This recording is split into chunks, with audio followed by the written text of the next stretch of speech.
แม่ซื้ออย่างกุ้งบอกเส้นสีเขียวคือที่คุณแม่กุ้งแนะนำนะครับใช้สมบูรณ์มานะ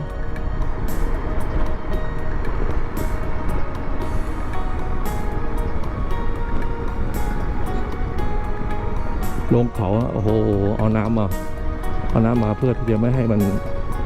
ฟุ้ง น้ำภูเขานี่แหละ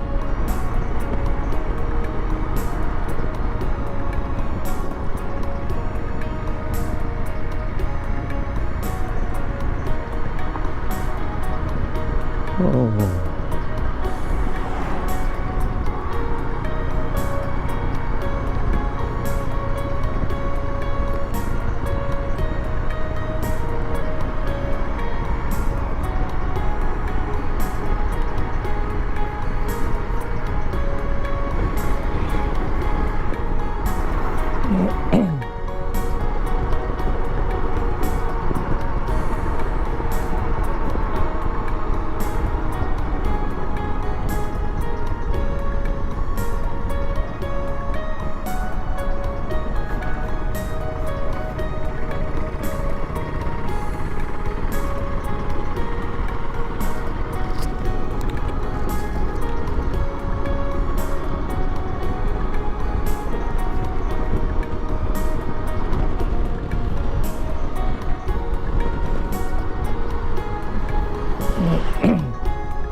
เรียน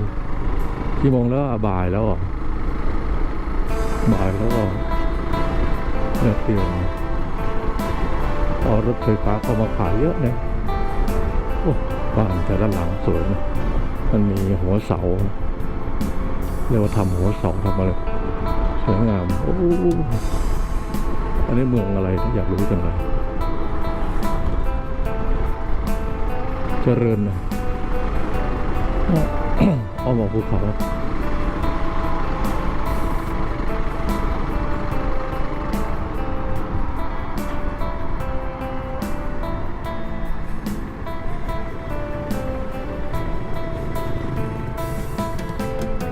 ดูสะพานเขาทำดูดิหล่อแล้วก็เป็นร่องๆเป็นรถวิ่ง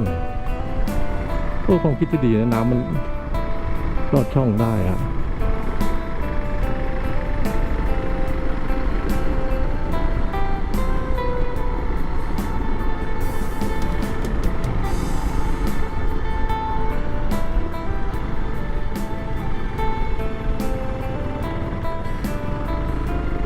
เข้ามาดิขับเกียร์เยอะแยะเลยเขาขับคล่องดูสิ3 พ่อลูกขึ้นได้เฉยเลย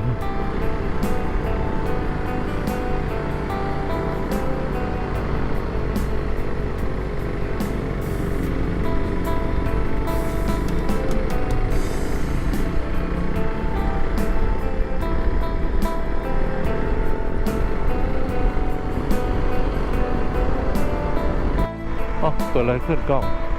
ใจเราจะพูดเวียงจันทร์ออกไปเวียงจันทร์นะแต่พูดออกมาเป็นวังเวียงเส้นนี้ไปเวียงจันทร์ถูกแล้วครับโอเคไป แต่รถบรรทุกจะเยอะหน่อย แต่ว่าถนนก็ยังใช้ได้ก็ยังดีนะไป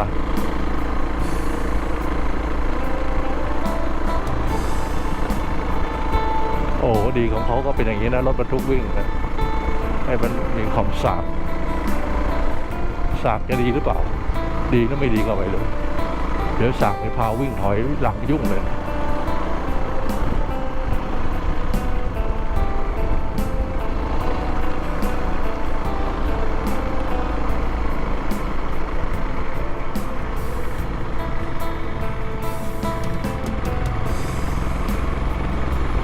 มาดู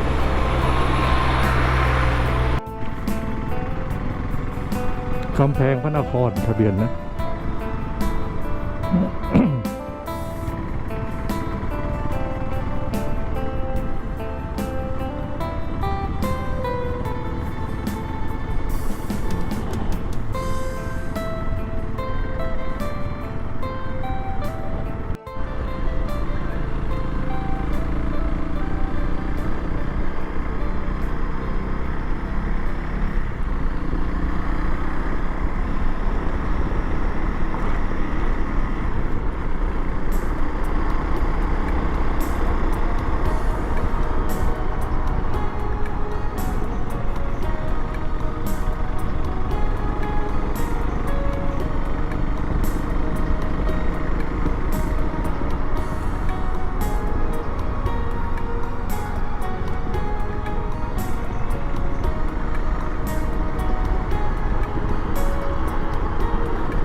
เวียงจันทร์นะครับจากชัยสมบูรณ์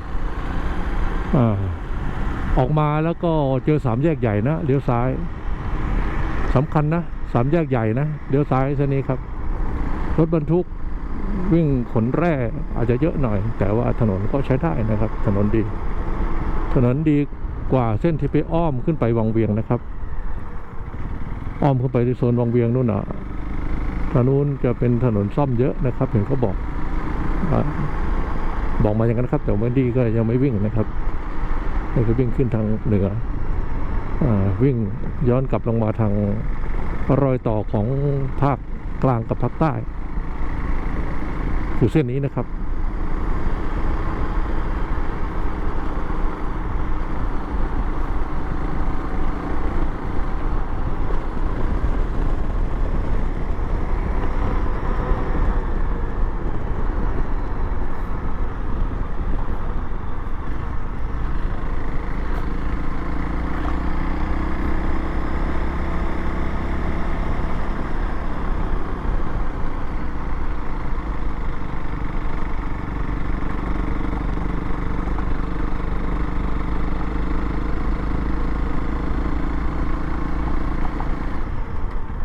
โอ้โห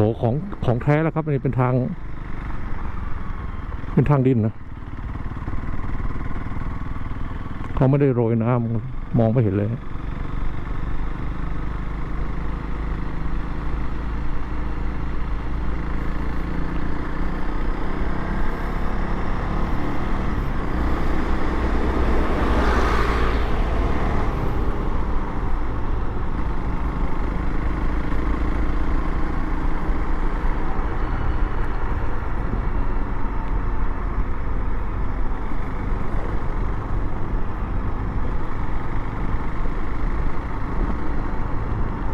ฝุ่นนะครับ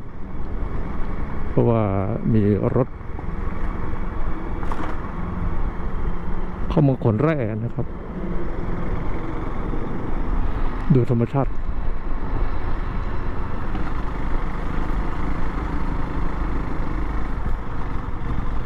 ก็ยังมีธรรมชาติให้ชื่นชมอยู่นะครับ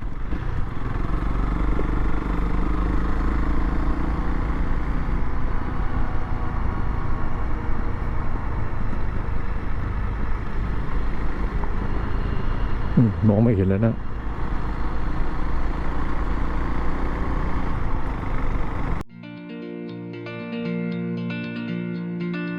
ชมแล้วอย่าลืมกดไลค์หรือกดยกนิ้วโป้งกดแชร์เพื่อแบ่งปันให้เพื่อนๆของท่านนะครับ และกด Subscribe หรือติดตามพร้อมกับกดสั่นกระดิ่งเพื่อแจ้งให้ท่านทราบเมื่อวินดี้มีคลิปใหม่ขอบคุณมากครับ